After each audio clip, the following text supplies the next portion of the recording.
Started. Gundam fight all set. Ready, go! All right, be silent. Hello, one and all. It's time for the little Mechpit chat. The weekend has come and gone, and here's Monday, and well, as always, it's time to settle into the swing of things for this week. I, of course, am Ironcaster here to bring you a little bit of entertainment on a Monday because, well, it doesn't all have to be bad. How are we doing, folks? Happy Monday. I hope many of you survived this recent snowstorm that's come through like I have myself.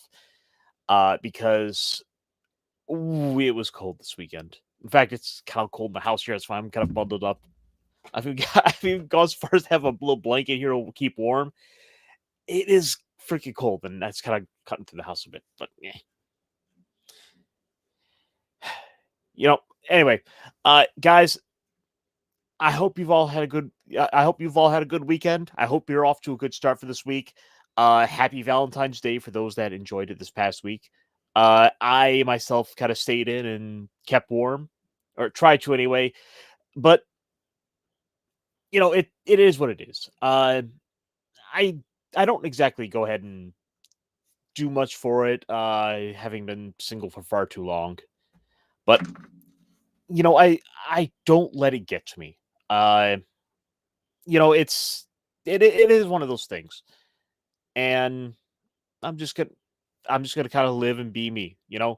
I can't. There's only so much I can change about my fate, about what's going on, and I'm gonna kind of make the most of it for myself. No, not sitting here trying to be sad or anything, but I don't know why I went on this, but it's good. We're doing good though. Sorry, I went down a little rabbit hole today of like kind of finding out some little stories that were going on, and I was like, holy cow, there's so many little stories, so many little things connected, this little spider web of stuff. I'm like, oh, maybe I should do some research during the week and actually kind of bookmark some stories. But I say that a lot. Like I said, it's going good. And let me get into this real quick, and let's see who's all in the chat here. Such as Goliath Champ, who's out there, like, hey, long time no see. We got to get together soon. Maybe play some Magic. I got a little bit of story for that for you. And maybe some D&D. Maybe the OSC game that I run. We can get to that soon. Ronin66 is in the chat, and hey, buddy, how's it going, dude? How are you enjoying that new Sentai? It off to a roaring start, I'd say. It kind of shifted things around a little bit. I wasn't quite expecting, but I'm kind of digging it. I kind of like we got our little music clap going in there. Who else is in here? I'm glad someone picked up on that. That was one of my favorite little touches. I was kind of going through it. I'm like, I want to find something kind of big and exciting to talk about in from the stuff I was enjoying this weekend. Well, honestly, that Transformers, the latest issue, number 17. Oh. Hopefully Punkwaddle might be stopping by in a bit, and we can kind of get into that, and I can try to convince him on why he needs to read this comic.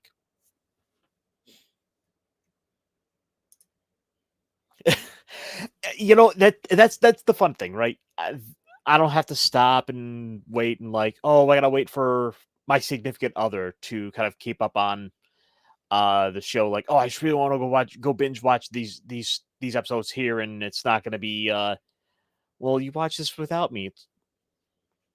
Would I like to have someone to talk with that stuff about? Sure, but I'm not gonna be so wholly consumed by that. It's one of those things I tend to not really focus on, think about too much, and kind of get too, I don't know, self-wallowing over it. But Valentine's Day, I figured maybe just a slight indulgence. But this is about as far as I'm going to go with it. Anyway,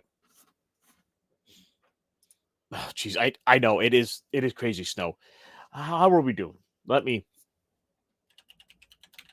Jeez, because I think it's like been in the negatives today. Or no, it's like 15 wind chills, like the negatives. I want it to stop, make it stop. I'd kind of like to have some halfway decent weather.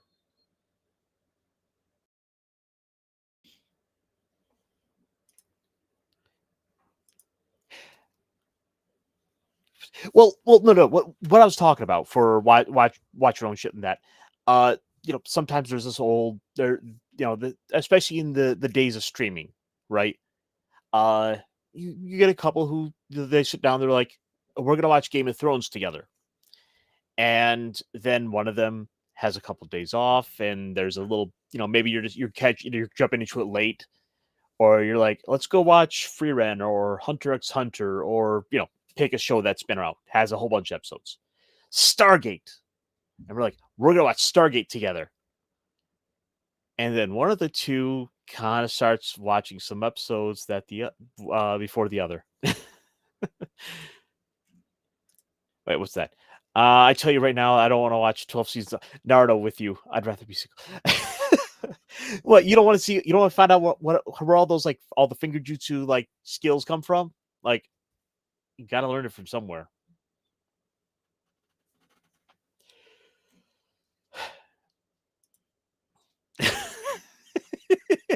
No, not even a little. Believe it.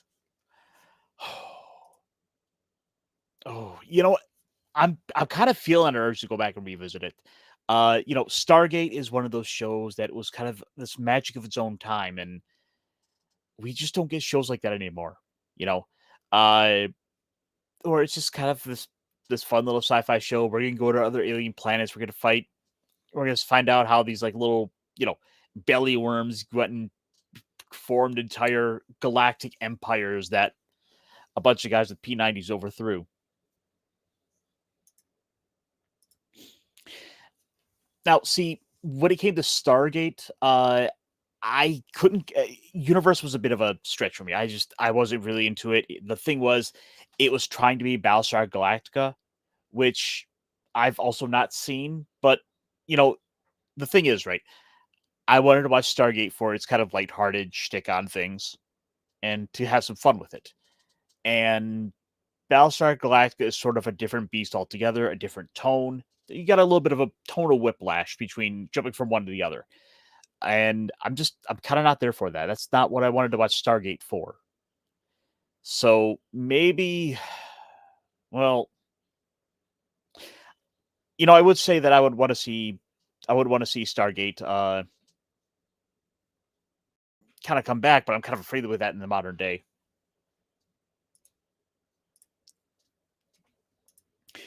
And yeah, that's the thing though. Uh, it's fine for people to have different tastes in shows, but sometimes it's like you've got I don't know why I'm even going down this rabbit hole. I don't even remember why I got on this.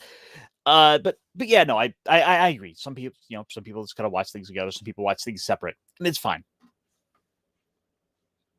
Just like, gonna watch all that Naruto together. Oh, well, I guess it kind of depends. Was it something that was always kind of under? Ooh, got Yelp. Mm.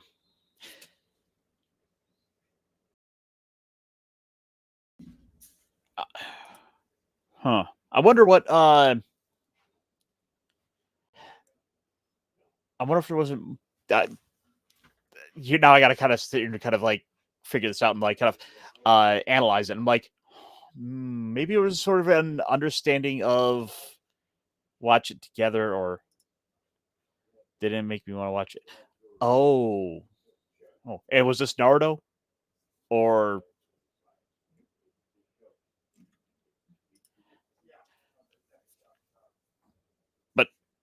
but no matter. It was Naruto. I'm kind of not surprised. Kind of leaves a bit of a sour taste, but there was like, geez, there's so much filler to that show. It gets crazy. But well, no matter. See, Naruto's not my anime Venn diagram. Apparently, apparently, you just haven't watched enough of it. Even it's like they're gonna make you like it. You're just gonna have to watch every single episode. But speaking of making people watch things, we've got a little guest in the background here. So without further ado, folks, let me go ahead and welcome him in.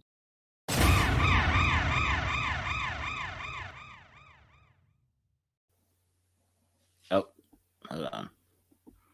All better, all tiny. I'm a little guy now. He's little. He's adorable. He's Punkwaddle. What homework was I supposed to do that I forgot about? I hadn't really talked about anything in terms of like the homework thing, but we did get a couple things this week that kind of popped up. And of course, All right. someone decides to start cooking stuff in the kitchen right now. Oh, It's like it's always right when I start the show. I don't get this. dinner time. Yeah, apparently so. So I will have to try to take that into account here. So, well, let me get into this real quick. How are you doing, Punkwaddle? What's been going on this week? Oh, well, this week, let's see. I have hanging out with my puppet friends, doing my puppet things. I should have taken advantage of some of the warm weather because now it's going to get cold again, and I got some projects I need to work on that I've been probably pushing off around the house, and I was going to start today, but here's the thing. Penguins sometimes like German food, like sauerkraut, and I was trying to do like an offshoot Reuben-esque, but either the sauerkraut or the Thousand Island was bad, and it did not go over well. And yeah, so that snowballed, but tis. Well, the thing is though, right? With this weather, it's the perfect time for you to go and build an addition onto the igloo. Yeah, it'd be easier. Just pack it in, just push it up against the wall, build the outside, and then break the walls inside. Yeah, no, you're not wrong. So, yeah, and trying my new breaking the ice segment on Mondays.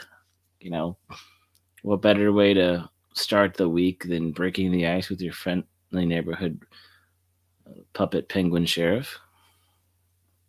So, well, you do a pretty good job of keeping the punk law here under control. You do my best. So we have had a little bit of news come out this week, and I thought I would kind of run over a couple things with you. Of course, we've got that, and we were talking a little bit in the Mechpit chat room about Transformers earlier today. Yeah. Go ahead. Oh, no. So I didn't know how much you may or may not have known about the franchise at all, so I didn't know quite where to start with that one. So I have some friends who are big into I've had a few iterations of friends over the years that are big into Transformers, and I have one friend right now that he goes for some of the third party and some of the sets and some of the specialty stumps when he can. He'll splurge on them every now and then. He doesn't get all of them, but every now and then he'll find some. Or like back when Ollie's had cool things aside from the $5 Hasbro toys, which is probably why they don't take anybody other toys now because they're too inundated with that crap. Well, yeah, they basically everything that Disney failed to sell, Hasbro was stuck having to pawn off on somewhere. So they just simply had to like look around and be like, hey, Ollie's, you interested? Yeah. Because I remember there was a store regionally, and it's around a few places in the South, so it was dirt cheap. And they had a lot of the like Target brand. Like they had a lot of overstock Target stuff, trickle down economics. Like I got my 12-inch Hulk Ragnarok pop vinyl for like $10 there. Yep. Yeah, they've gotten a lot of that stuff. But it's just anyway, but no, the thing I was referring earlier today, and I don't know if this was any reference, but I saw a bunch of the flying Transformers on that cover, and I know there's a group of the Transformers, and I forgot to ask my friend tonight, at dinner. I know there's a group that's basically recolors of the same basically kit. Yeah, that was actually a pretty common thing. That's especially with the Transformers as the IP goes, Hmm. something that they've been doing since the very beginning. In fact, let me pull up an image here. This is this is like from out of the 80s, from I want to say the probably 84 Okay. ish, roughly speaking, of what would have been some of the original lineups of the Transformers toys. And this is you can clearly see early in a lot of recolors, a lot of reissues, a lot of the similar designs used over and over. So, for example, Cliff Jumper and Bumblebee here, for example, are the exact same design, just one's in yellow, one's in red. Got it. It's a franchise that geniusly decided we'll go ahead and just reissue the same design multiple times over, and people will love it. And it's certainly worked for them. Oh yeah. You can get Skyscream or Starscream, and you can get Blue Starscream and Ooh. Purple Starscream. I always wanted the blue one. Or actually yeah. That would be Thundercracker. Oh. But like I said, this is something that it's been this way for a long, long time. And the thing is, through the various media, such as the comic books, they've all been given their own personalities. So while they have the same core design, or it is quite literally in many cases the exact same design, just with a different color plastic. Yeah. It is a different character altogether. Oh. Okay. So let me find a couple of these profiles just to have a visual reference here for you. Is that their version of a metaverse by just creating a new character? It's not a metaverse. It's just copy and paste like Simpsons backgrounds. Kinda. I mean, they would. The thing is, they would have like Marvel Comics had the license at the time, and one of the Marvel writers went and wrote the and one of the Marvel writers went and would create these vastly different character personalities for them that would then get published and kind of run in different ways. Like Starscream is this character who's always kind of conniving and always looking to overthrow Megatron. Like, oh yes, Lord Megatron.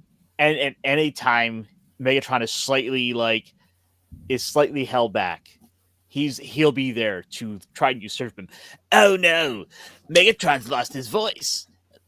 It looks like I, Starscream, will be taking over the rule of the Decepticons. So he's like the assistant to the regional manager. Always looking to like overthrow him and get that regional manager spot. So he's Dwight.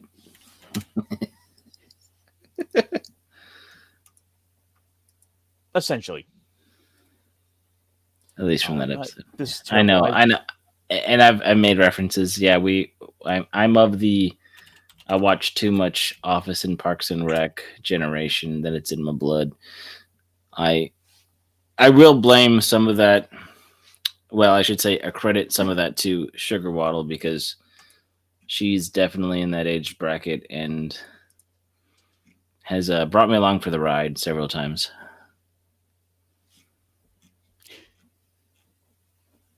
Oh, these are terrible. I can't find the lows I was looking for. But oh no, they would nevertheless kind of list out enough differences between them. And while, like I said, so Starscream there, for example, is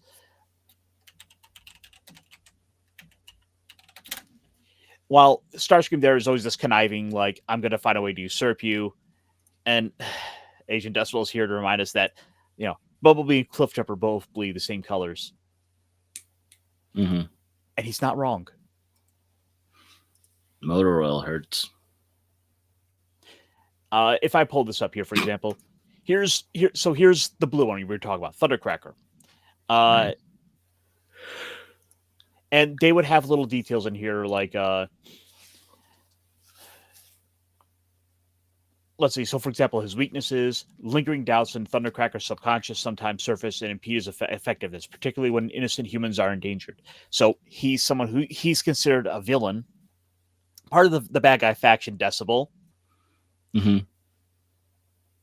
And the thing is, he's a character who's kind of always with his character profiles like set up like, I don't know about this. Like he's always kind of questioning it, like maybe what we're doing isn't the right thing to go, which adds a lot of complexity to your villains. Where it's like, yeah, we can all appreciate the evil bastards who want to sit here and just blow everything up. It's like, oh, it is fun when we watch all the chaos and the destruction happening. But then you have that little complexity of everyone's not just a blindly loyal, sympathizer. Not everyone's going to be this, good little soldier who's going to follow along and do as they're told. Sometimes you have the ones that are going to be unsure. Sometimes those who ponder, find different answers. Bingo. That was a shameless plug. Okay. Here's the other one for Thundercracker. As you can see, it was like quite literally just a simple they swapped the art around. Yeah, but color swaps.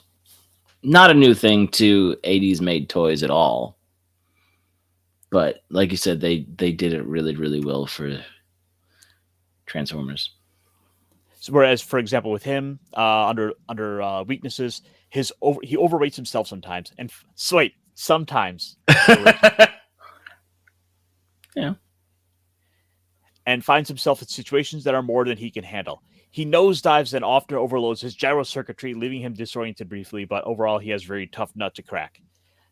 The one thing you can always count on is Starscream will always be there to kind of stab him in the back. If Megatron shows any weakness, Starscream will be there to usurp him. Starscream will be there to try and overthrow him. It forces Megatron to always be the best he can be because he knows he's got so loyal compatriots such as Starscream there to help him when he's down. As we've often seen in one of my favorite clips, which I think for shits and giggles, I think we should play this one just to give us a little reminder. Wait, I still function. Wanna bet?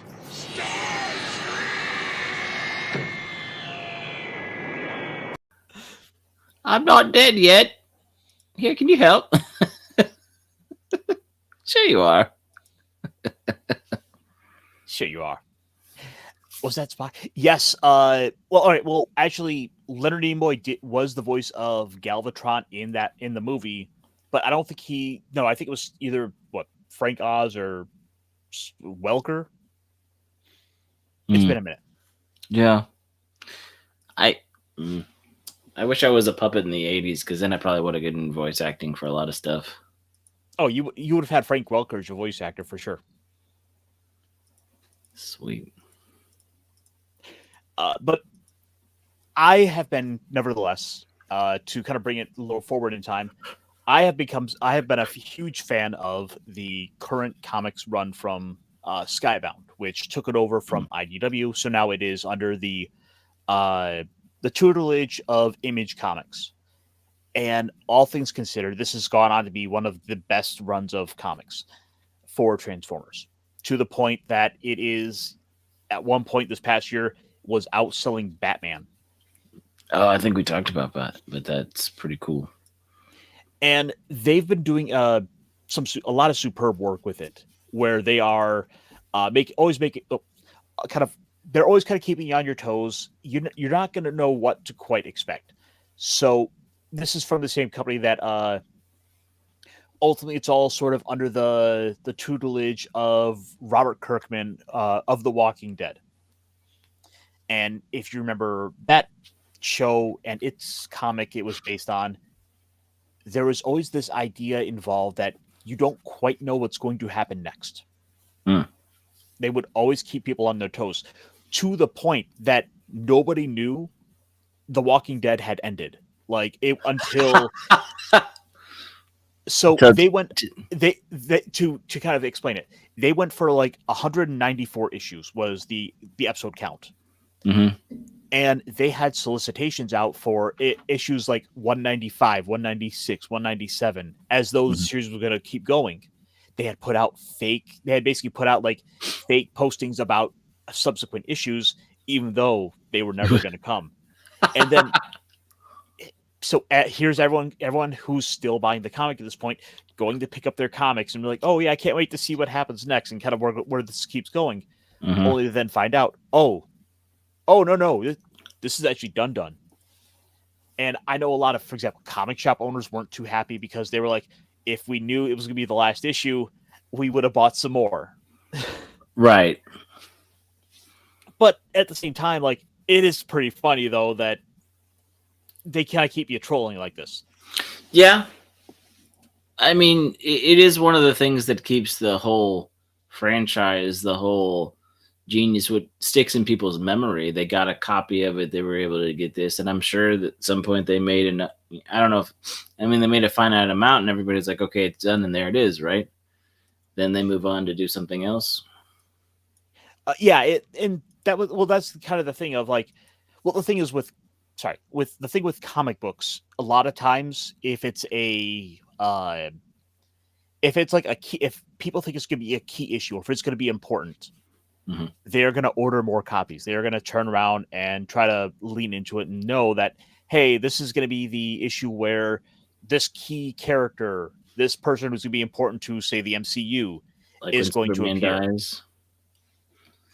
Right. So people who might be collectors are going to turn around and say, well, I got to get the last issue of The Walking Dead, or they know like, oh, I bought the first 100 and 130 and here's at the end. I better go ahead and pick up all these other ones. Yeah. Sorry. But anyway, the comic has been superb. It has this writer, guy on it, Daniel Warren Johnson, who's been doing some fantastic stuff.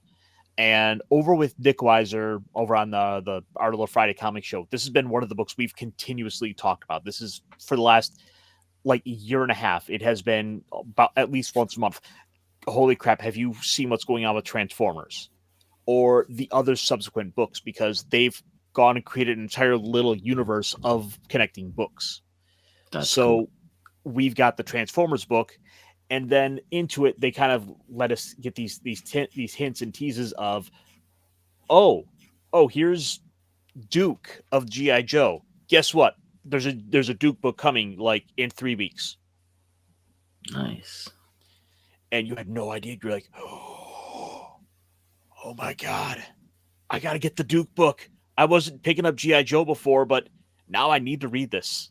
Well, like I said, like and I understand that some of the manga and some of the stuff where people just like the Shonen Jump, where people just wrote, and if people keep reading it and liking it, they can have a job. But once you're established and once you have this kind of, like you said, pacing, it's like you build up to stuff, you hype stuff, you drop stuff, and you want people who are paying attention to get excited by being a part of the journey. And when their excitement is genuine and they start talking about it, that's the organic word of mouth. When other people are like, hey, I want to be a part of this too. This is really cool. Oh, wow, I didn't know this was happening because I'd sworn off this comic book stuff, or I've got other stuff to do. But like this art and this style and the storytelling speaks to me, and I want to engage in it, right? That's word of mouth, guerrilla. It's become it's just become a massive like success that has, in a lot of ways, I feel like drawn more people back in. That said, the previous run under IDW had been popular in its own rights. I was reading it, I was enjoying that, but this is kind of getting back to basics. We're getting some familiar stuff, and there is so much to appreciate. So just I want to give you a little bit here, a little tease of just issue 2 of the series. Without further elaboration, I will say this is a book I cannot recommend enough. Viper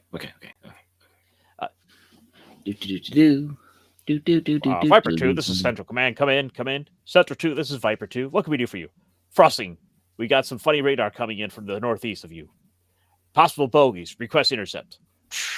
Understood. We're on our way. Sorry, brother. Looks like your ride to the airbase will have to wait. All good, Frosting. Turn and burn, baby. Let's find some bad guys. Woo! Whoa. We cut to the Shockwave and Decepticons. sound. Yep. Yeah. Soundwave and Starscream. Yeah. Picking up a little radio traffic. The squishies trying to fight. Oh, I have to see this. Squishies, fleshies, whatever. Because like at the previous issue, like they had realized like, oh, they're so fragile. And you have a bunch of giant metal men that can go around and just squish people. Yeah. It's kind of dark, but real. So they're flying in. They're gonna get their fighting in. Ba-da-da-da-da-da. They're like, "Is that one of ours?" It's Starscream. No, it's not one of yours. He's got a lock. Move on. Brat. We're locked. Fire! Fire! Fire! And then just Uh-oh. Slap. yeah. The art is just massive, and you have these scenes like this that in a lot of ways it cuts away from the action in a lot of ways just to really emphasize the action of just one simple movement. You said that it outdid Batman, and I don't know if I said this when you showed some other art of a different bit earlier this year. I mean last year, but like this makes me think of the bam, pow, kapang, of the Adam West era of just, it doesn't take you out of the moment. It just adds to the kind of playfulness and silliness, like the juxtaposition of having this kind of humor, silly thing while also calling humans squishies. Like, if it was too real, it could get really dark, but this surreal fun is fun. And it works to its benefit because at the end of the day, the star characters of this book are giant robots. This is the same comic that has had Optimus like step on and squish a deer and realize, oh god, everything on this planet is so fragile. He isekai'd a deer. Nice. And then they eject. And here's Starscream. Hi, Kersplat. Wow. I'm like, oh.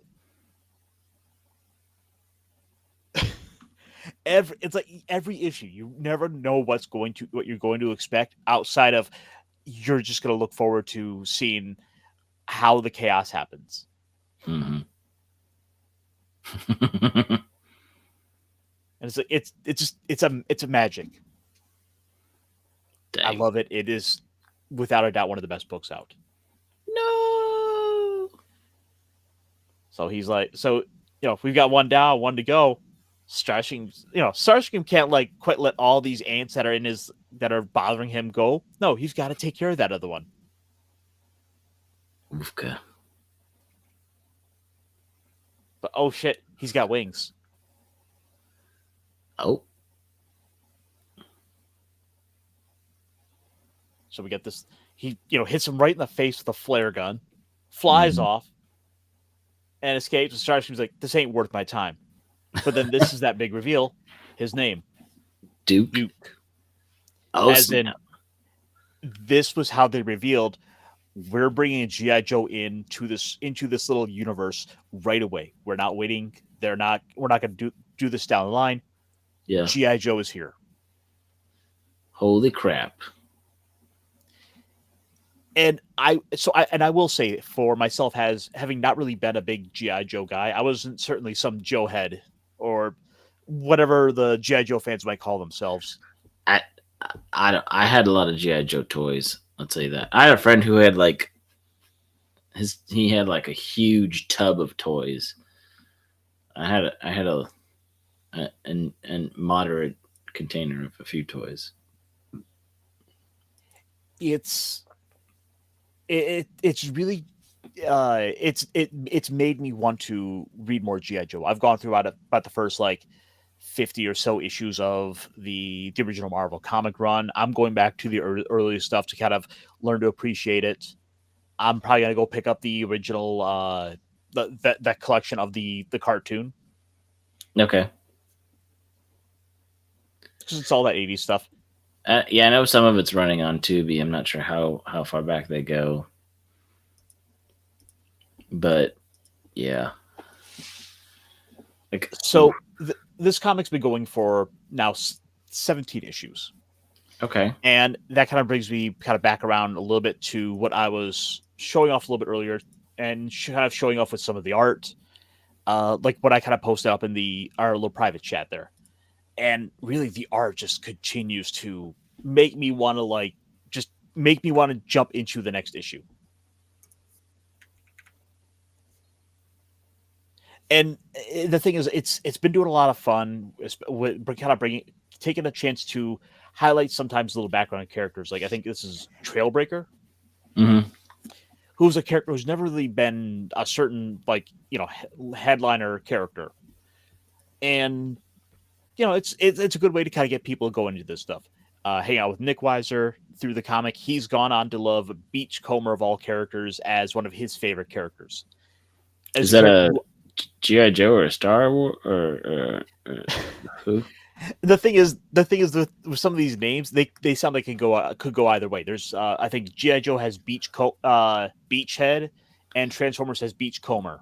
So I think I had a Beachhead toy, at least one version of him, growing up. So that's why I was like, wait, yeah. And the thing is, the book's been out for a little while.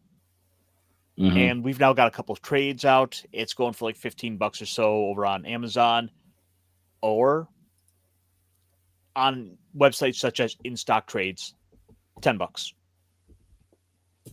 Okay. And I will say it's a website I've used before. If anyone has seen my background, seen kind of when I have this drop down my little shelf that has all my books on it, I've gotten a few trades from them before. This has been a great place to go to because not only can we get some like the Western comics, you can get some manga on here for two at a discount. Not everything though. Okay. It's just that's its own thing. But fair enough. Yeah, but this is this is a kind of an opportunity to kind of at least point this out. Like, hey, check this out. There's a place for you to get this stuff. Nice. Now you've got me trying to remember all the G.I. Joe toys. Like, I was fortunate that my parents put a lot of that stuff in the attic and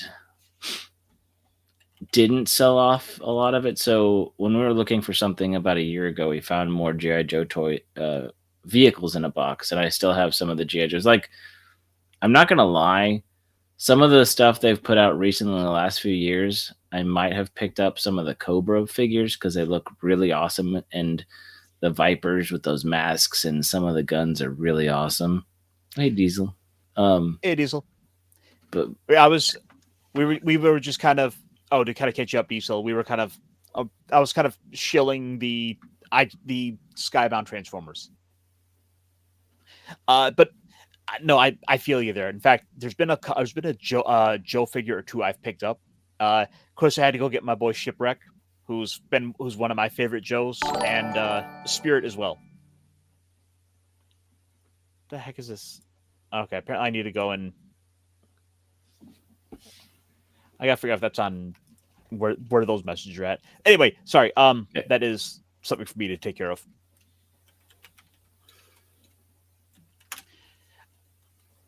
So, which ones have you been picking up as far as the Joe stuff? Recently? Yeah.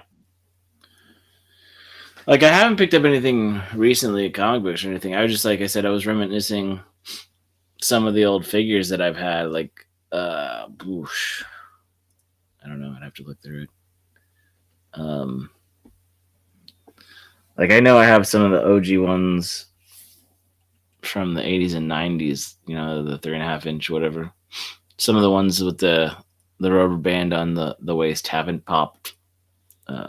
Some of them, I know they have repair kits now, but Have you talked to T-shirt about his repair process? No, I haven't. Because he's been talking a little bit about that. In fact, I know he was. Oh, let's see. He was recently talking about. I think how he had to go through the process of that, and I think there's like a very specific washer you can pick up at like Home Depot that will replace it. Home Depot? Yeah, because it's just a I think rubber washer they use that holds those figures together. Okay. Yeah, nothing too crazy. I'm sure T-shirt probably went and found one of those websites where you probably get like 50 of those little rubber band washers for like $20. And so he's probably got 4 or 5 laying around. So if you reach out to him, he might be able to point you at least in a more informed direction for how to get those and which ones to get. Okay. That said, though, I have, like I said, I have picked up a couple of the more modern figures, and they're not bad. I love the articulation. They were certainly like leaps and bounds above the Dungeons and Dragons figures, and it's the same company making them. Really? I was baffled. Like I had gone to Ollie's and bought one of the D&D figures alongside a GI Joe figure. And I look at the two, and the D&D figure just looked terrible. The face sculpt looked bad. Like the articulation was a lot more stiff. It didn't feel good to play with. I'm like, no, and I kind of threw the figure. Where I'm like, you forgot to cast fly, bitch. Yeah, I've noticed some of the remakes aren't as good. Even like, we joked earlier about the Hasbro stuff at Ollie's, like the effort going into these toys and the face sculpts. You're like, what are these? Just like old remolds that just got gunky that you just kept using or repurposing, or like it just the likenesses look more and more like. I get that Disney likes to create things in their own image, but at some point, they won't even have to pay for Robert Downey Jr.'s image if the face doesn't look like him at all. Like it's at some point it just kind of starts to look like it's semi melted. You're like, oh, this? No. It's like okay, I know that in Toy Story Sid melted all the figures, but can we have pre-melted figures from it's like when in the 90s and it's like, oh, in 2000 it's like, let's buy jeans that have a tear. No, let's buy jeans that are torn. Let's buy jeans that are all shredded up that they're just going to last 2 weeks in one wash cycle. Yeah, there can be nothing but those little dangly strings that you just want to like cut because they bother you. Hand-me-down clothes have nice in the background, but you've got hand-me-down clothes that are more intact than brand new clothes. Like, yeah, then you can't tell who's wearing what anymore. But I mean, it's always kind of weird the way a lot of fashions sort of come in and out of popularity, where you never know quite where things are going to go. I certainly didn't think that was gonna. Ooh, there we go. I certainly didn't think that was going to be a fashion style that was going to really stick around or really start making comebacks, and then it kind of did.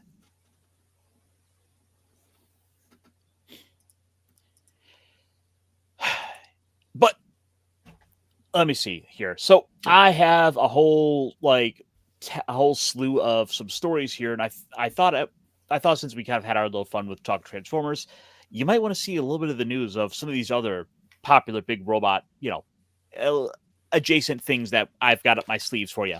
I love big robots. Show me more. Well, oh my God, he has perfect timing on this. We have someone else in the background who happens to love some big robots as well. And not only that, I do have a small clip for him. So, folks, without further ado, let me introduce someone here. Oh, you gods! My roast is ruined. What if I were to purchase fast food and disguise it as my own cooking.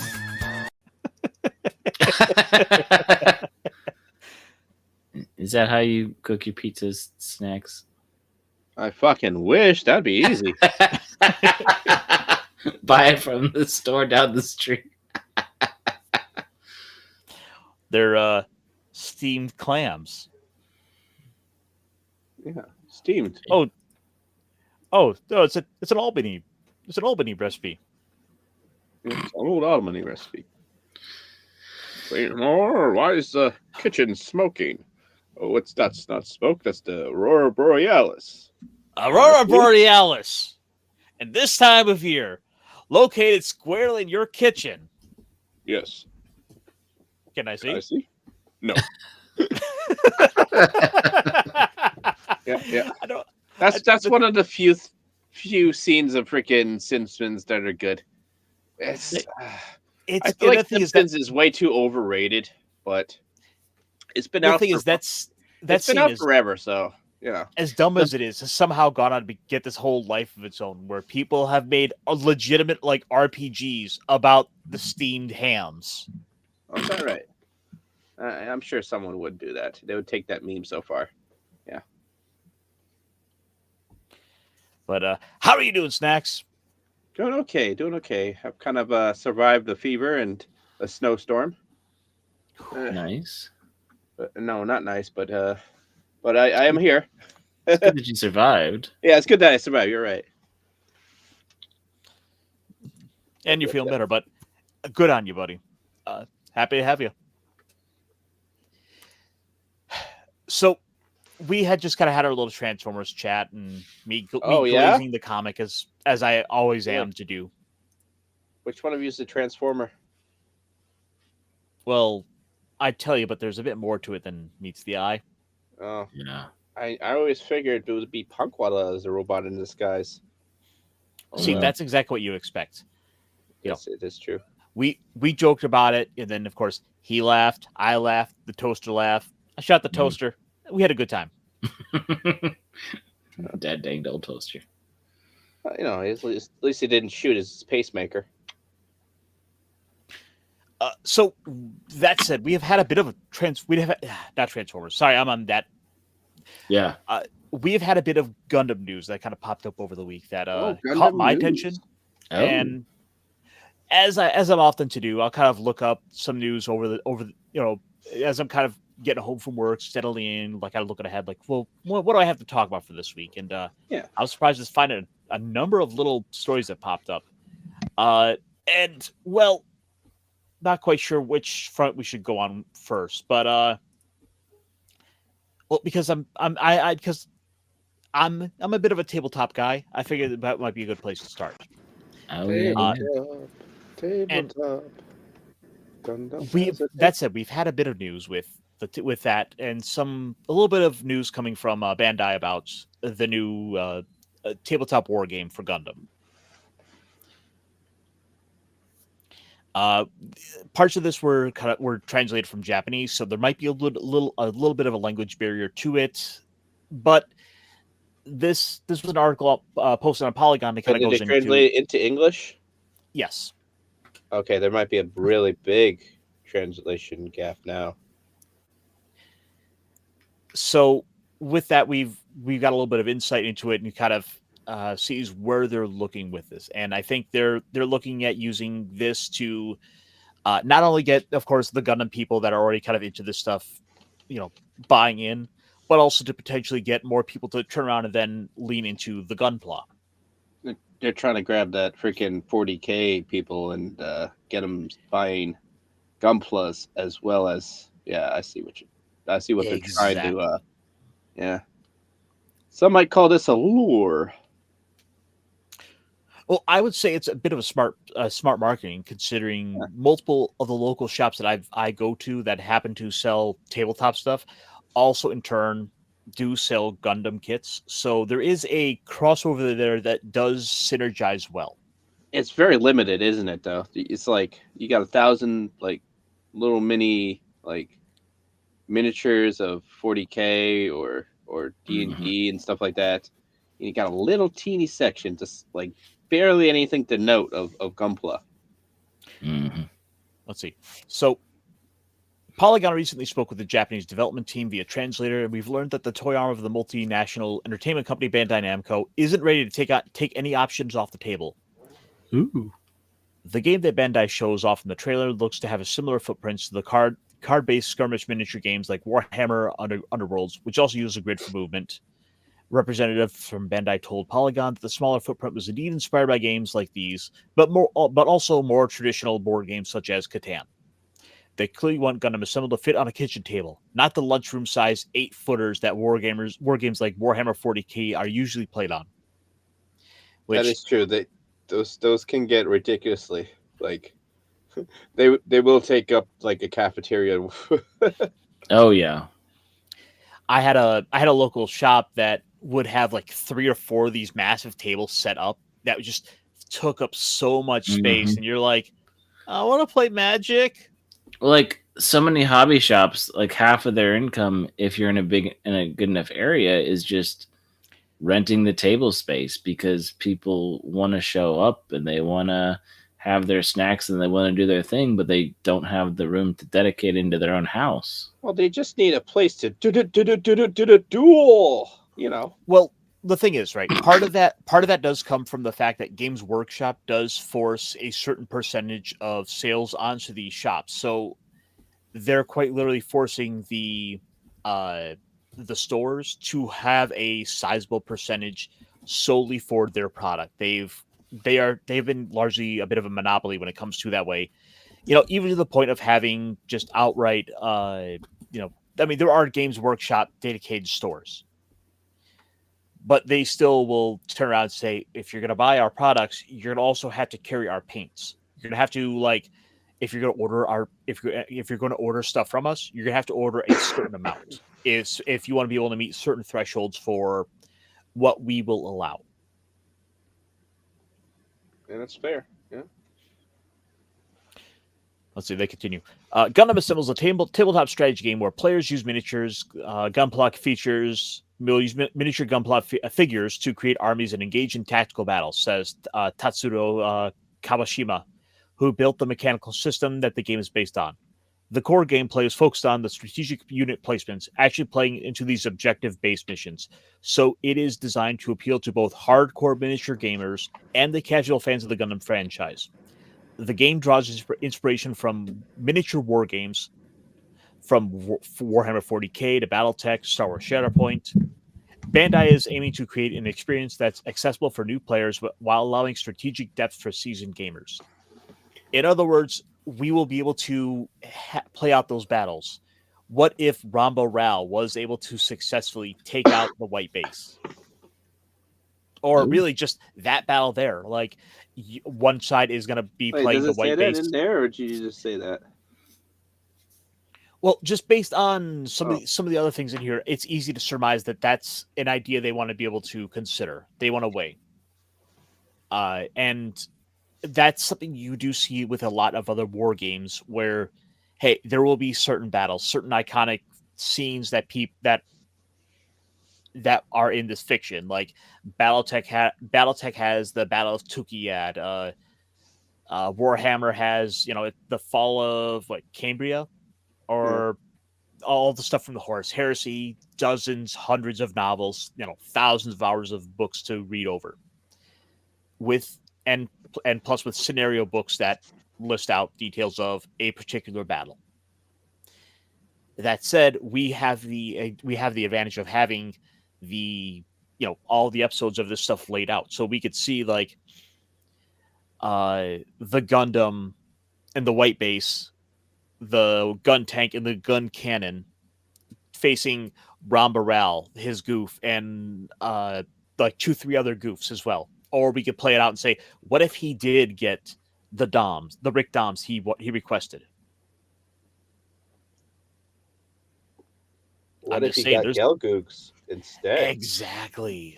So how many figures do you have to buy to relive this? Because I know we've had these sort of things in the video game turn-based stuff, right?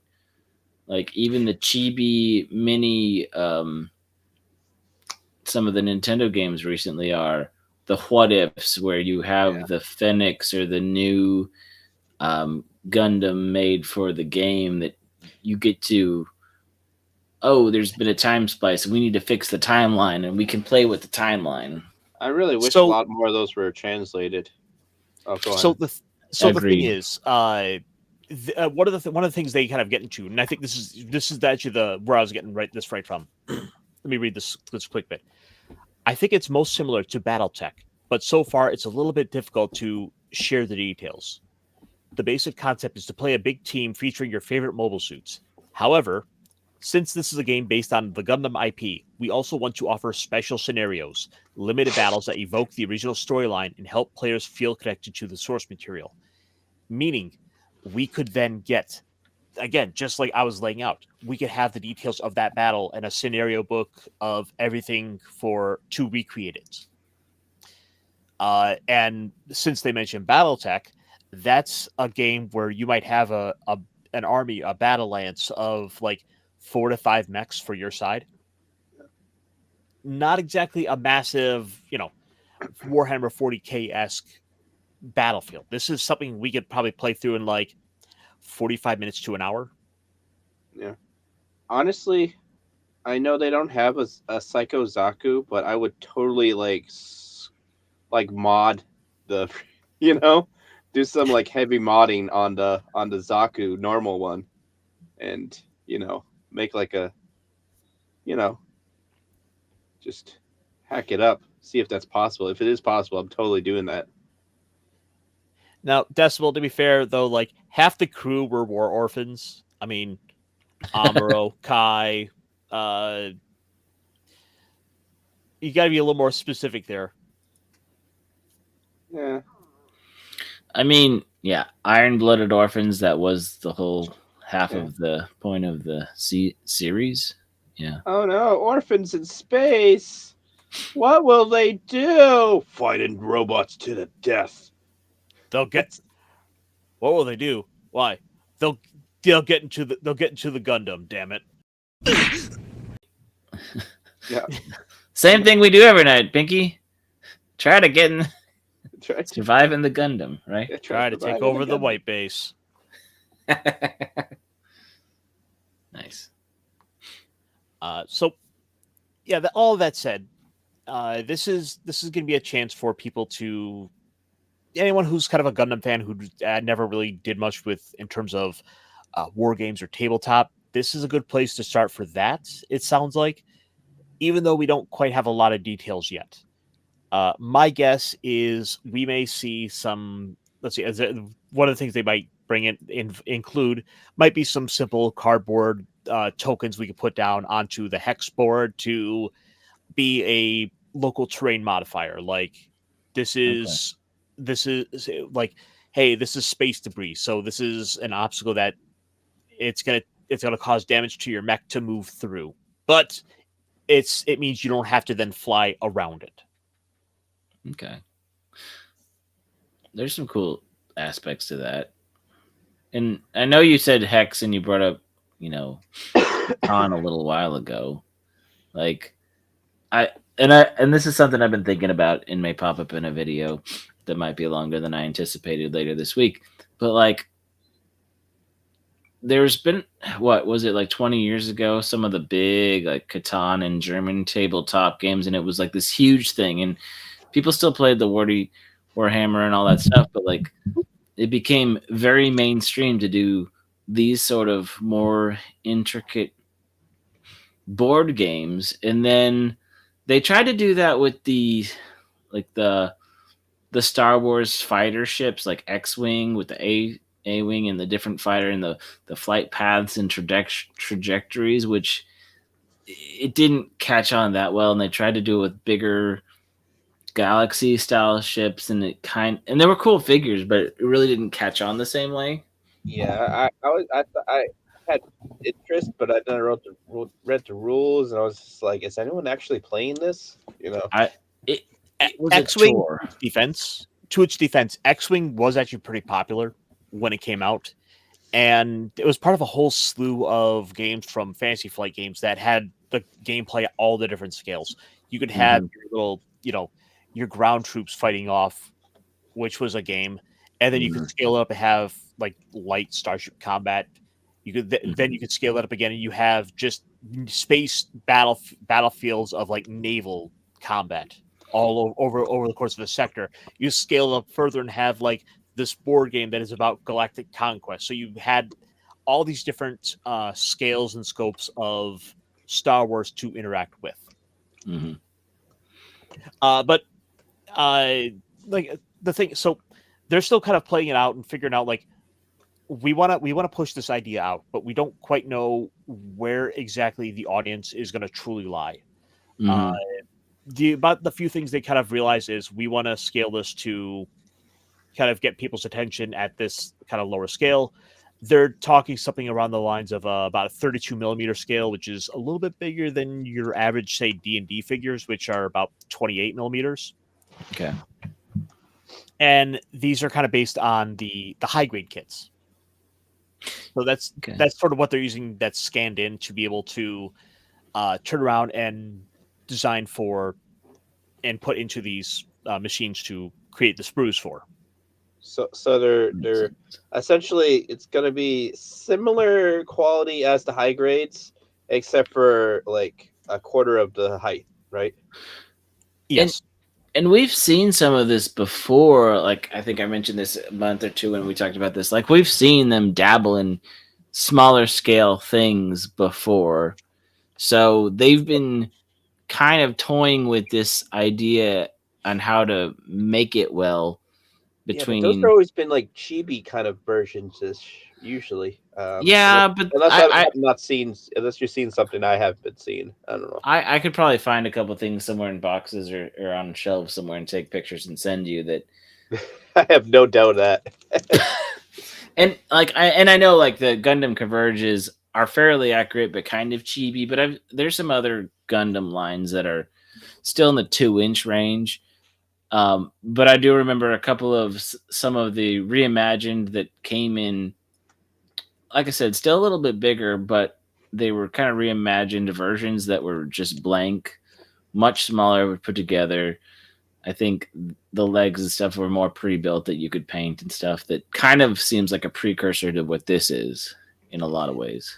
And the big difference is now they're actually putting some rules in place for what people have been saying they've wanted for a while. Like I myself been saying since the 90s or the kind of mid 2000s when I started getting into tabletop, I would have loved to have a Gundam tabletop war game. Yeah. Other than trying to do something scaled up with the high grade kits to be able to say like, oh, this is my one piece for the battlefield. It's like, well, you're going to need that 8-foot tall, like, lunch table that the Warhammer kids play on. But, we were talking about things being scanned in, and there was one other little Gundam related story that kind of involved that I did pop up. And I at least wanted to kind of touch on this real quick, just show you this is all kind of in the air with the same time. Sony and Bandai Namco are partnering together to do this thing where you can bring a kit to this machine to be scanned in and kind of have it recreated into some video, so you could see it animated with it being scanned into their program. Is that like what they did with the Gundam universe, what they tried to do with the VR stuff last year? In other words, this is exactly what we saw out of that one, the build fighters. Yeah, and they've been, like I said, they toyed with this last year that some of the scans and the joints didn't work right because enables users to scan the gunpla they've built using a special device to create 3D data. Then they can enjoy a diorama movie of their scanned one-of-a-kind gunpla taking into space. Mm-hmm. In the future, the service will also try to produce battles among gunpla in a virtual space. So you think about it, and what I'm assuming is going to happen is basically by using this, you agree to give them all that data on your custom kit. Yeah. Because you got to figure they've gone and taken all this stuff, and they're going to scan it in. Well, now they have all these 3D renders of hundreds or thousands of custom gunpla kits that they now legally own. Do you think if they used yours to make a figure, you'd get it for free or something? No, probably not. No, you just get the little luxury of. Well, I No, know. don't be If I give ridiculous. him the Zaku Waddle, Punkwaddle will probably buy it. As this is true, I would buy it too. Mm-hmm. Just for the Texas shield, you buy it. Yeah, every shield is bigger in Absolutely. Texas. Especially if it's shaped like Texas. It's true. That's in the service. Gunpla is scanned to create 3D data, which can be used to view and move the Gunpla in a digital space. In addition, we will make it possible to create and download a diorama movie in which the user's Gunpla launches into space on that 3D data. Ooh. Scanning technology was developed under the leadership of SMEJ, probably Sony Media Entertainment Japan. Mm-hmm. Series of a mirrorless interchangeable lens camera are used, which generates the 3D model data, which is packaged with the creator's attention to detail by integrating high precision shape data and captured texture data. So, presumably, any of the little custom changes you've done with your kit, your customizations you've done, if you've chosen to add in some extra panel lining, it's probably going to be able to capture all that. Oh. I think here's kind of the mock-up of the machine. Unfortunately, realistically, this is all going to probably be a very Japan-centric thing because I can't see them popping these up all over the U.S. No, maybe if it's popular enough in Japan, maybe like 1 or 2 major hub cities around the world if it is successful enough so that they can scan, like, or where's a majority of the people who compete in like World Builders Cup and stuff like that, because you might want some of those people to have access, because the people who make some of the really awesome custom builds, you might want those scanned if people are interested, because then you have some really interesting data and really fun options as opposed to just the basic HG models.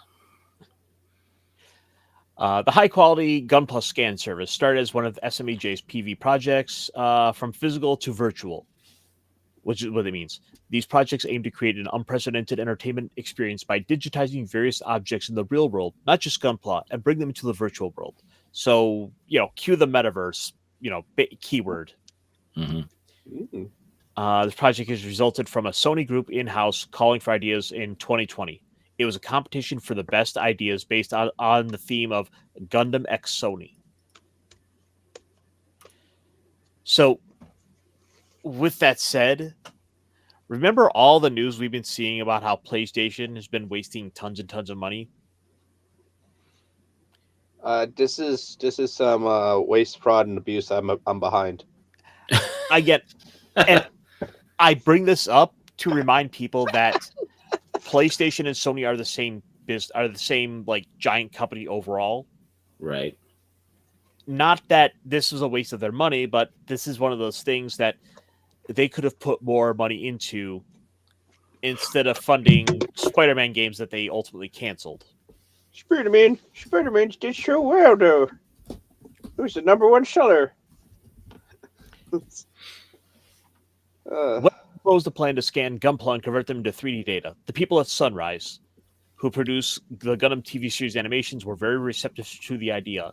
Scanning and battling Gunpla was in fact a long-cherished wish of the Bandai Namco group. Yeah.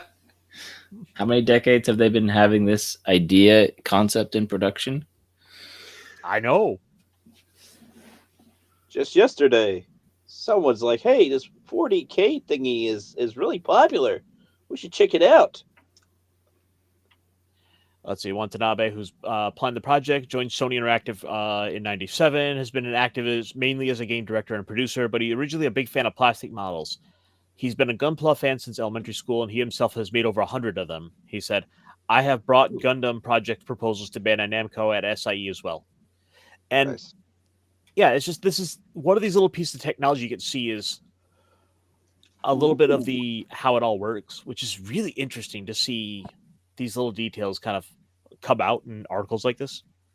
It's technology you may not necessarily see, put out there wide, but knowing that these are these ideas that people are kind of playing with, people are dreaming, people are kind of shooting for the stars, which it's kind of what we're doing here. We're gonna see these Gunpla and fighting among the stars.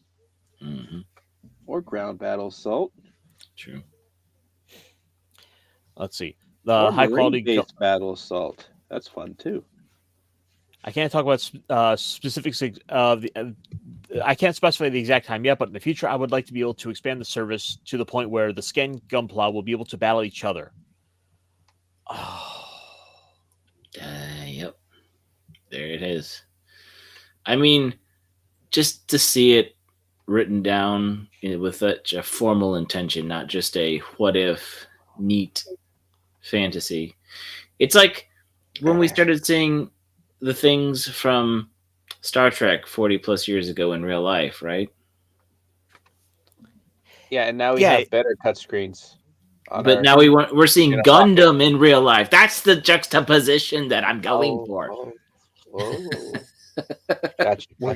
We're going there. We're gonna be getting our Gunpla battles, and we're gonna be able to see this like brought out into the real world. We're gonna be able to see build fighters actually brought to real life, and it's gonna be like the one Gundam series Dash actually watches, and he'll be like, "Oh yeah, this is where all that stuff comes from."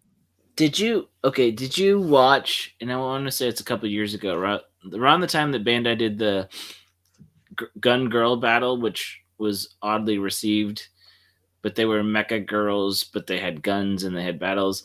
But they also did around that time that live action high school kids where their models got the digital rendering and it fought in this physical kind of digital holographic area. And are you talking about Angel Lair? Huh? Are you talking about Angel Lair? What was it? It was it Studio Clamp? I think. I think so. All I remember is they had some custom P Bandai model kits from the custom quote versions in the show, and they only sold like the few top 2 or 3 main protagonist, antagonist, and villain stuff. Was this part of the Build Fighter series? No, this was a live action thing. Oh, a live action. Okay, I was thinking of an anime. Yeah. I think it was a precursor to Chobits, but yeah.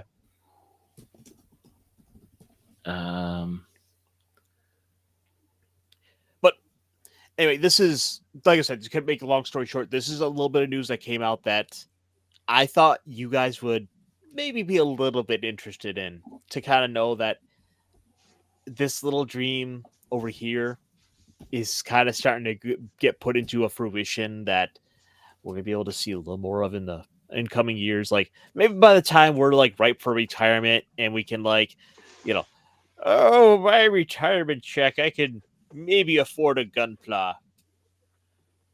You'll be able to scan it in and actually use it, and like your grandkids will be like you're ripping you off and taking the digital version to go. Really, give me the VR set. I need to whip up this Punkwaddle who's been talking trash on the interwebs again. That would be fun. You're like, grab a Punkwaddle. You're so silly. Which for Murky was the best one? That show's so old school. I have no grandchildren.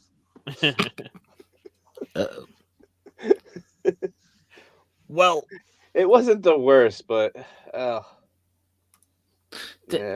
I gotta figure out, because like it was like an RG 78, but like its legs were white and blue. It was like from the build line or something. So on top of all that, there has been a little bit of some other stuff coming out, including something I just happened to find out about this week, or actually today, in fact, the fact that we are getting more Gundam games coming to the West. Say what? Tell me more. Say what? You see, back in about 10 years ago or so, there was a Gundam game tucked away on the PlayStation Vita. Oh, okay, yeah. I think I've heard about this was a Gundam Seed game that we had gotten. Actually, here, let me go with this one instead. Which, by the way, to make a long story short, it is currently available for pre-order on Steam. Oh, cool. But Ooh. we do have that said, we do have a dub trailer for it. Right. Whoa. I don't know. Okay. There we go. We'll go with that. Year 70 of the Cosmic Era. The war began with the Bloody Valentine tragedy. The fated battle returns. Cosmic Era 71 to 73. The history of Mobile Suit Gundam Seed Battle Destiny returns. Fully remastered. So it means we have to actually pretend to be that we like Seed again. Because it's we've been getting a lot of Seed stuff. I'm glad you finally said it. Someone had to say it. It's like we have to pretend we like Seed. It's not a ripoff of the original. Nah. Well, all of them are a ripoff of the original in their truest first episode. True. Yeah, well, yeah, but way, at the same time though, Seed went the extra mile with it. I mean, coordinators. Yeah. And their Zaku's and stuff and goofs are really literal close. Zaku's and goofs.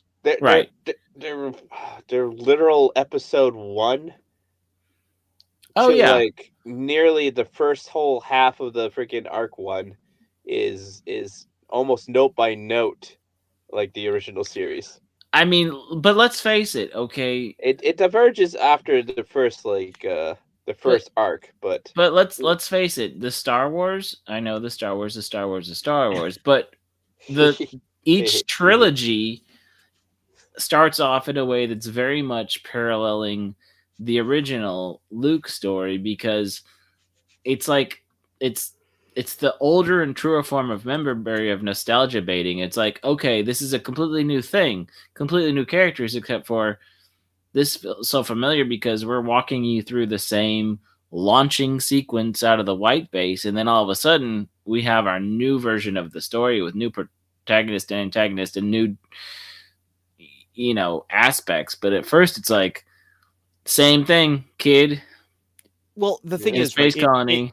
It went that extra mile. It went that extra mile with it because you had literally Arthur and Zala basically being your Char stand-in, the rival from the other side who comes to the colony and steals a Gundam. So you get a little bit of changes there that, in a lot of ways, I feel like were done better in Code Geass when we got that about 3 or 4 years later. Did you ever see F91? Because that's exactly what happens there too. Like when I watched F91, and then I went back watched Seed Freedom, the second season. 91. It has a small place in my heart, but it's very small. But what I'm saying is, when I saw the beginning of Seed Freedom and I saw the beginning of F91, I was like, "Am I watching the same show for the first 20 minutes? Like it is the same, almost shot for shot same show." But like, I don't disagree. I'm just saying, like, that is not. And I understand that Seed takes it a little further, but it was also one of the first major alternate timelines. Or did Wing come before Seed? Well, before this, we had Wing. We also had Turn A Gundam and G. Yeah, oh, okay, yeah. So they went really far wide, and then they came back to the start. What was right? Turn A Gundam was like weirdly, it was like it could have been on the same level, but probably not. Like in the same universe, but probably not. And then it turned out it was officially not the same universe, but yeah. G Gundam obviously was never going to be the same universe. No. What? I know, right? Crazy concept, battling, everything else is over the top. Speaking of which, didn't they have their 40th anniversary, and we need to have more from them? Yeah. I mean, we're getting some trickles out of that. But the thing is, Seed was made at a time in which they wanted to kind of make a series that sort of paid homage to the original series. Yeah. No, and they've never really exactly shied away from that fact. No. But Gundam is freedom. Gunpla is freedom. That's why we keep having more Gunpla iterations of freedom. That's Freedom Gundam, yeah. I mean, it's a good build. It's a fun build. I did enjoy building the Freedom Gundam. Which is why, wasn't it one of the ones when they start doing, when they have a brand new line or the MGX or big one, we get Unicorn, Freedom, and RX-78. We always have iterations of that. Yeah, it's usually those two. You usually get a original RX-78 and a Freedom Gundam. Every once in a while, they'll throw in a wing in there as well, but yeah. Like, at this point, throwing in a wing is really just trying to like throw a little snack to the Americans, because I hate to say it, but as far as Americans are concerned, if it ain't wing, like half the people here just don't care. It's kind of like if you're talking anime, it better be Dragon Ball. Well, it's like we finally got an HG line of wing kits, like starting 2 years ago, right? 2 or 3 years ago. Which is a little crazy to think that, like, we've really not had a ton of stuff, especially as of late, because you would think that wing, like, I'd be curious to see some breakdown numbers on, like, which franchises do consistently sell. Because you had the wing master grades, which, again, because of the timeline and all that in the universe, they're a little bit smaller. They're more like a Gundam X, so, or Crossbones is what I mean to say, like, or F90, that they're a smaller framed Gundam, so their actual size of the MG 100 scale is gonna be between an average 144 and 100, right? As opposed to, you put next to that to the Sazabi or the some of Char's stuff that's huge, like like our Quest's Jada, from Char's Counterattack. Those guys are exam. Yeah, and those HGs are bigger, are almost the same size as, or bigger than the wing master grades, and I have some of those at home. I can take a picture of, because, dude, the RD100 for the Jada Daga, the blue one, and I have the Quest one that I haven't built. Those things are massive. I believe it. Yeah. Let's get a little bit more of this in, shall we? Okay. So, ultimately, we're just showing off, hey, this is a PS Vita game that we're getting onto modern systems. I'm getting excited. That's all. Become a pilot in the turbulent world of Mobile Suit Gundam Seed.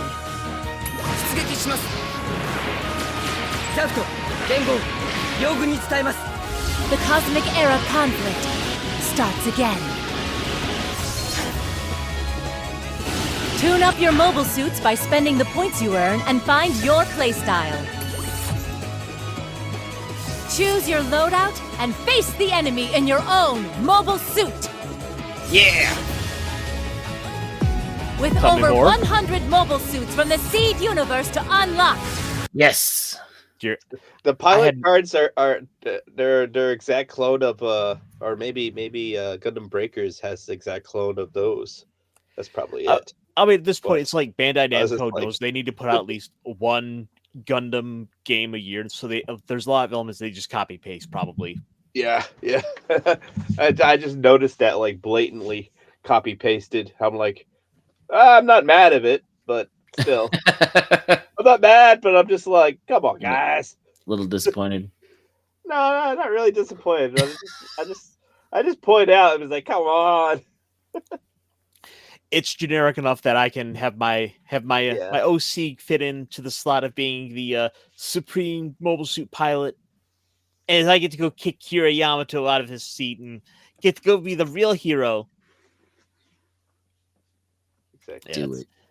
Do it. Get new mobile suits by completing missions.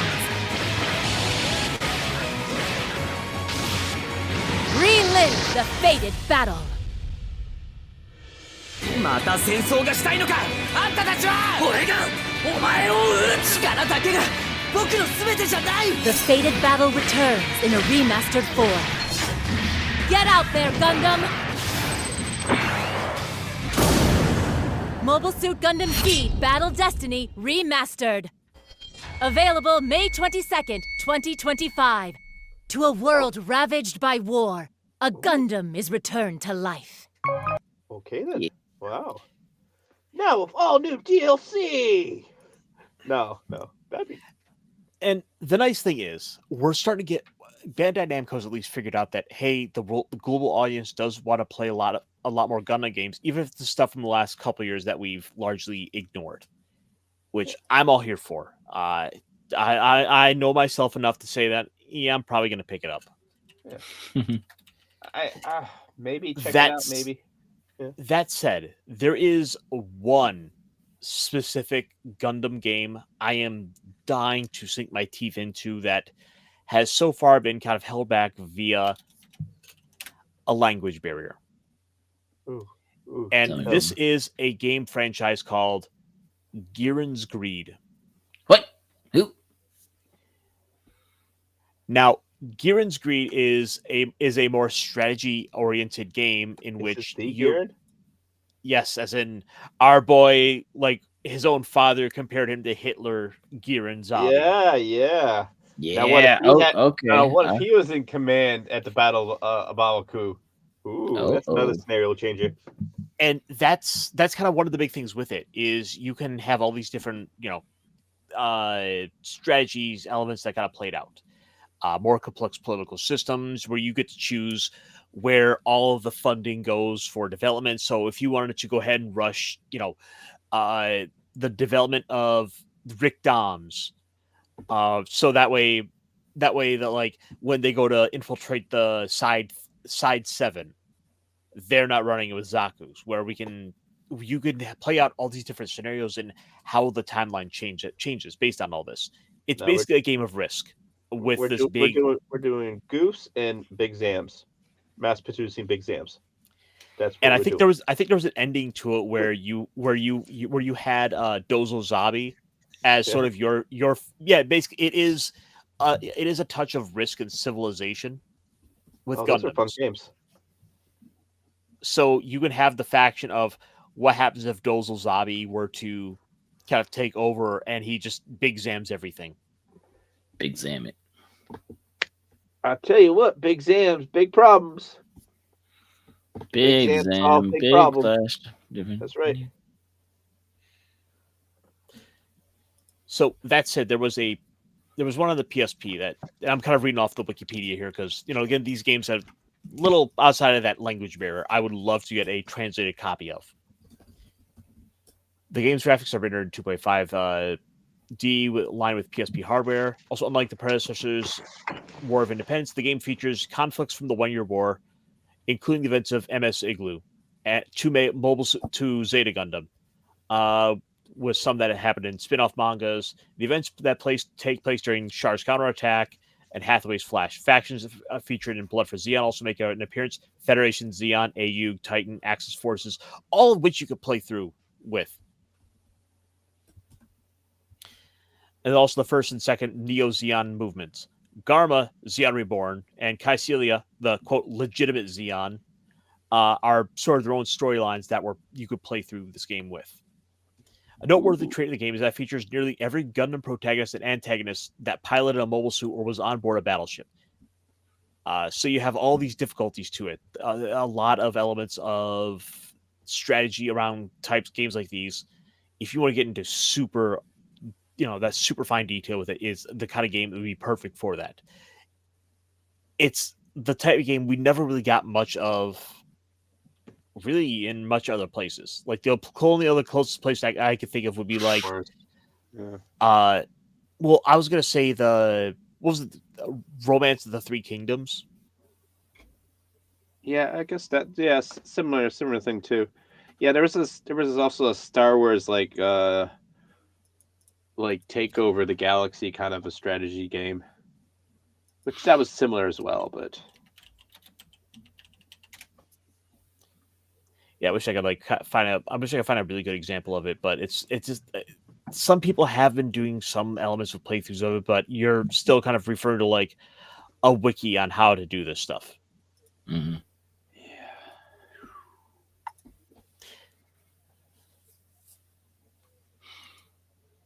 So I was kind of looking on YouTube real quick, see if I can find some good video examples of this, but don't play the music. Yeah, I can't really find much in the way of the details on this, but it's nevertheless, it's this game that I would love to check out.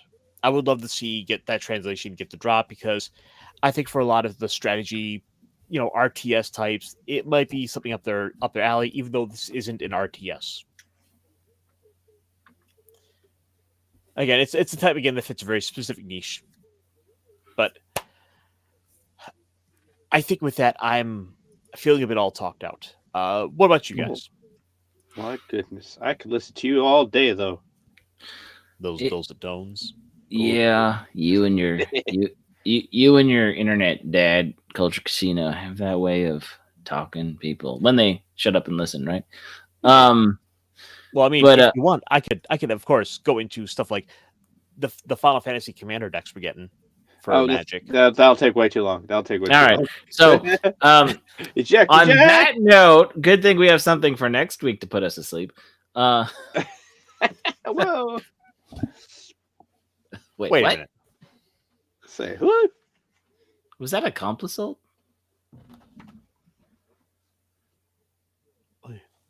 I gotta start counting my fingers here. Let's see. I'm just gonna say it's a compliment. Okay. I'll say it weighs out evenly. Therefore, we should have no reaction. All right. Sorry. Well, just to show you other little sneak peeks of stuff that I was gonna show real quick. I was like, oh, what else can I pull up? And I'm like, hey, here's a kind of cool little game. Promise Mascot Agency, in which you're managing like Japanese mascots. Okay, that's funny.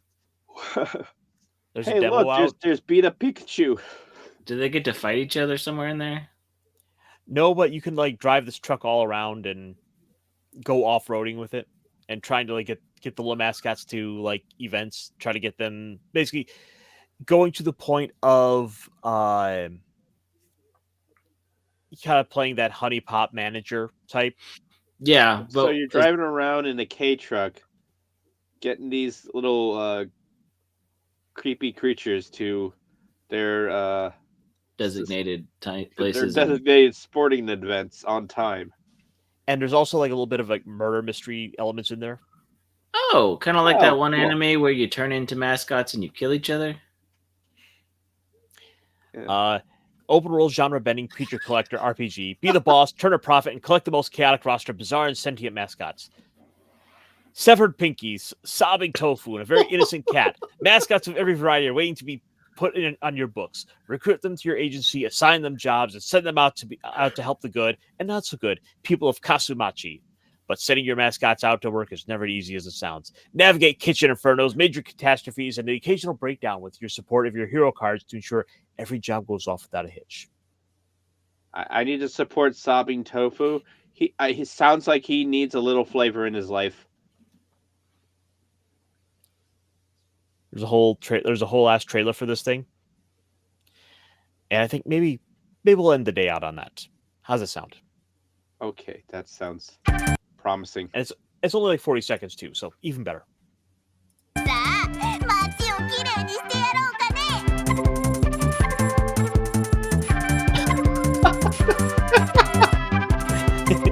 Crime drama. World. We're happy. Crime world.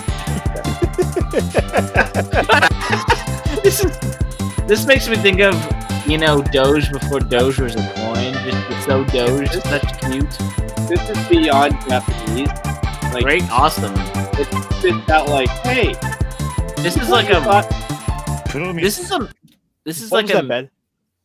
This is like a meme game waiting to exist. It's like, yeah,